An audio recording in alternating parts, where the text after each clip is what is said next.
Bom dia, buenos dias, boa tarde a todas e a todos. Meu nome é Josué Mastrodi, eu sou professor da Pontifícia Universidade Católica de Campinas e, juntamente com a aluna de mestrado do programa de pós-graduação em Direito aqui da PUC, a querida Fernanda Souza Correia, nós damos, em nome da PUC de Campinas, as boas-vindas a todos os presentes e a todos os futuros espectadores deste bloco de exposições que estará disponível no canal do YouTube a partir do encerramento das atividades aqui pela plataforma Teams, ao nosso bloco do segundo Congresso Mundial, Análisis Contemporâneo Interdisciplinar de los Derechos Fundamentais, Direito Digital, Políticas Públicas e Direitos Fundamentais, Arequipa 2021. Fernanda, por favor, se apresente.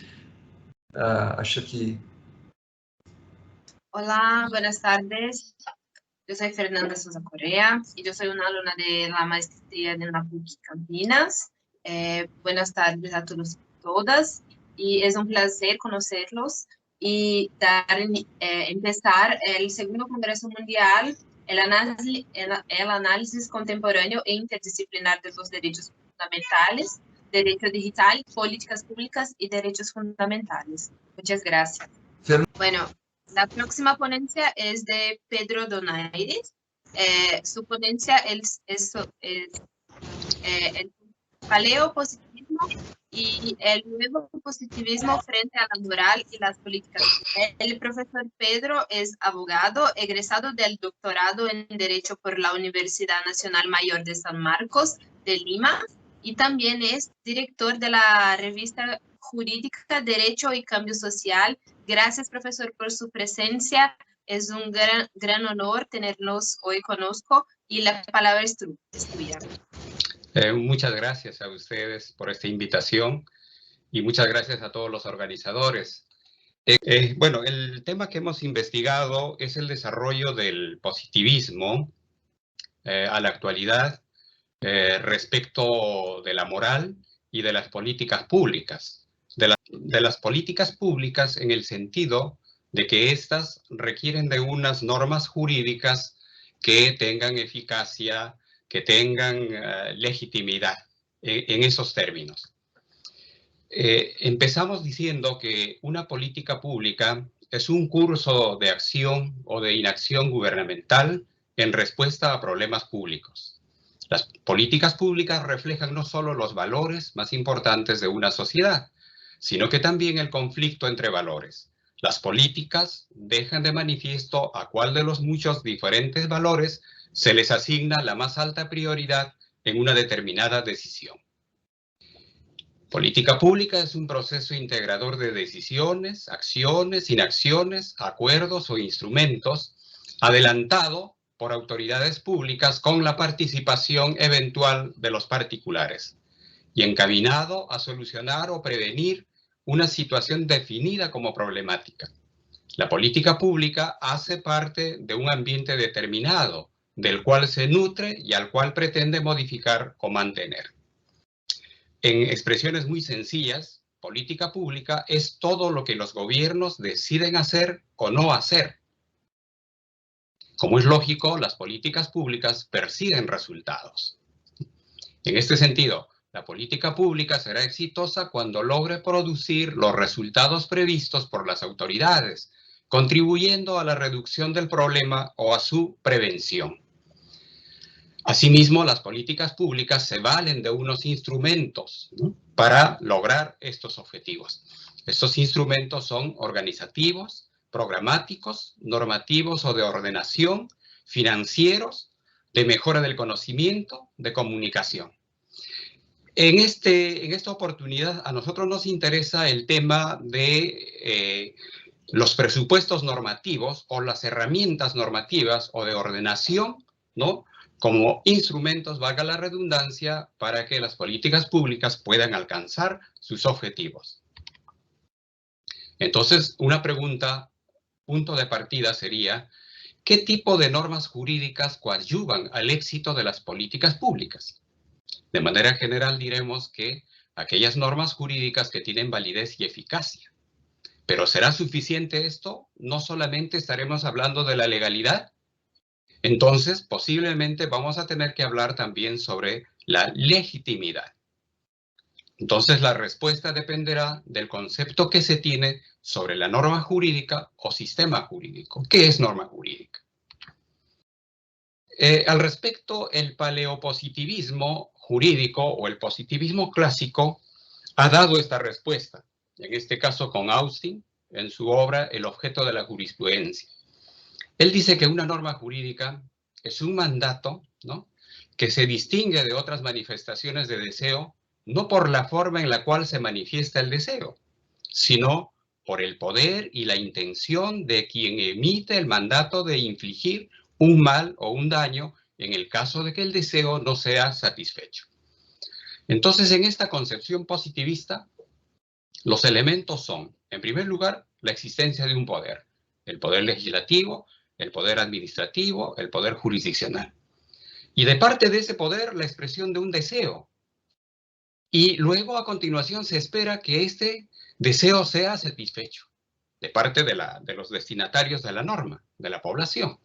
De lo contrario, si la población no satisface a este deseo emanado de este poder, hay una consecuencia, la coacción, el daño. Eso es lo que dice Austin. Y muchos recordaremos a Hans Kelsen, ¿no?, en su teoría pura del derecho, nos dice que el sistema jurídico es un conjunto de normas coactivas.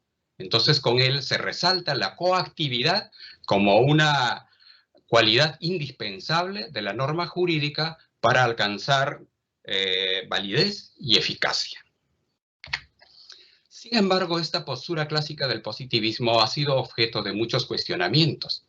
En consecuencia, debido a las críticas contra este positivismo clásico, ha surgido lo que se conoce como el positivismo jurídico incluyente. De acuerdo con esta nueva postura del positivismo, la presencia de la moral, tanto en el procedimiento como en el contenido de la norma jurídica, es aceptable. ¿Por qué no? Indispensable. Entonces, se retoma esta discusión sobre el papel de la moral en el derecho.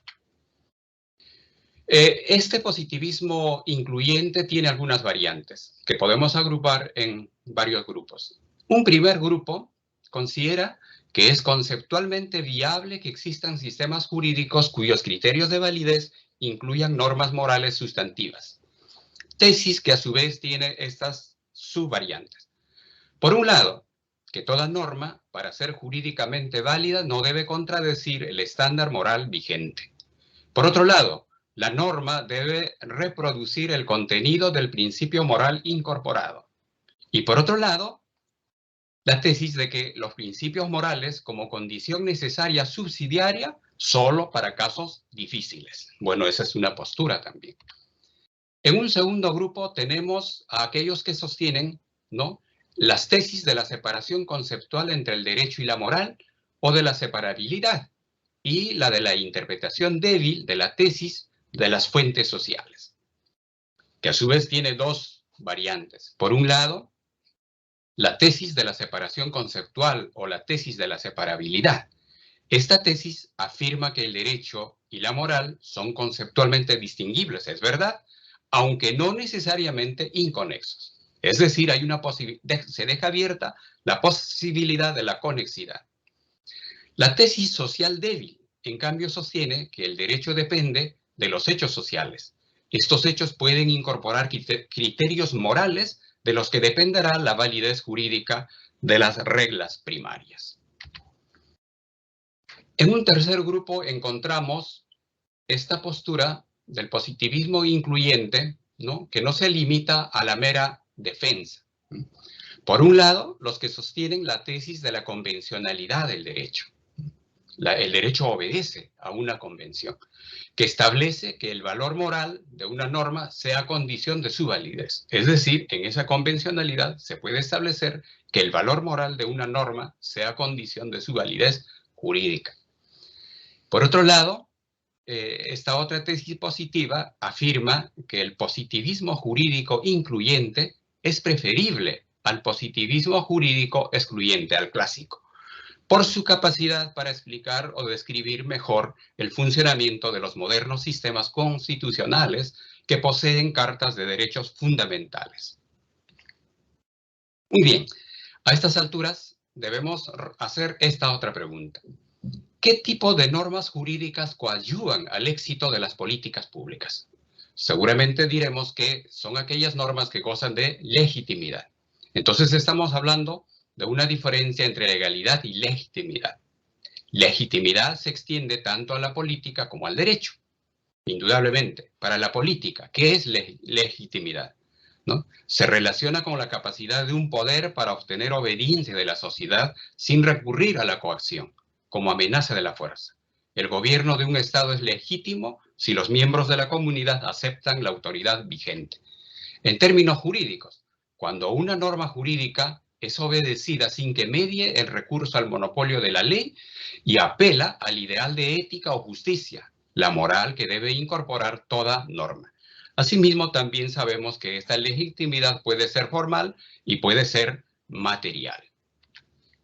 Entonces, se dice que una norma jurídica contenida en un acto legislativo, administrativo o jurisdiccional, acto del poder el legislativo del Congreso, del Parlamento, el administrativo del Poder Ejecutivo, las distintas instancias del Poder Ejecutivo y el Poder Jurisdiccional a través de la decisión de los magistrados.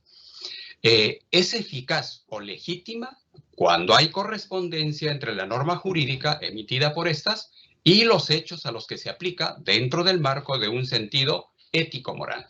Y con esto llegamos a este concepto de la legitimidad de la legalidad, ¿no? Con Jürgen Habermas, en su obra Facticidad y Validez, sobre el derecho y el Estado democrático de derecho en términos de teoría del discurso. Él hace esta pregunta: ¿en qué radica la legitimidad de la legalidad? Y responde: solo de una racionalidad procedimental llena de contenido moral puede extraer la legalidad su propia legitimidad. Esa racionalidad procedimental resulta del entrelazamiento de las argumentaciones morales con las argumentaciones jurídicas. Argumentaciones estas que institucionalizan a aquellas. Complementariedad entre derecho y moral como base de la legitimidad del derecho.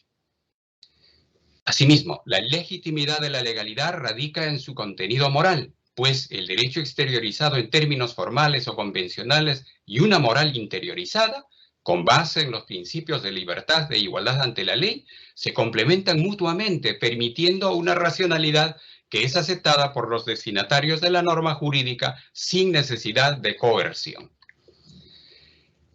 Y ya para terminar, el concepto de moralidad, ¿no? ¿Qué entendemos por moralidad? Y al respecto tenemos este planteamiento de Habermas en su Ética del Discurso, ¿no? Esta ética del discurso de Habermas contiene una concepción dialógica de la democracia, coincidente con la percepción moral del constitucionalismo democrático, que a partir de su sistema normativo busca terminar con la marginación y la injusticia que se da en el sistema social. Para esto, es necesario que la acción comunicativa pueda encontrar una traducción jurídica donde el derecho se transforma en un espacio transformador de las demandas que surgen desde el sistema social, para convertirse en una norma que obliga al sistema político y a la burocracia a darles respuesta. La ética discursiva daría cuenta de una fundamentación moral para que la democracia logre desarrollarse en el Estado de Derecho, siendo la legalidad un fundamento constituyente de legitimidad moral. Entonces, en la ética del discurso de Habermas estamos hablando de unas intuiciones morales.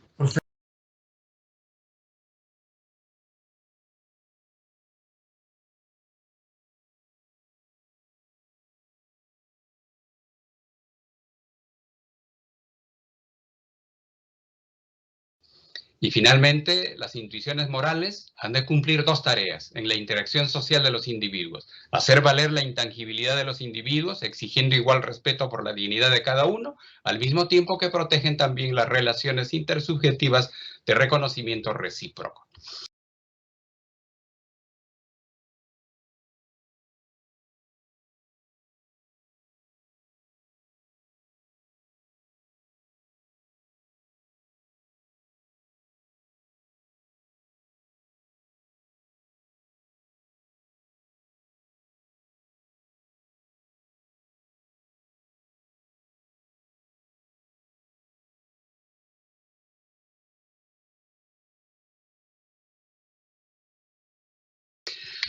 Muy bien, muchas gracias.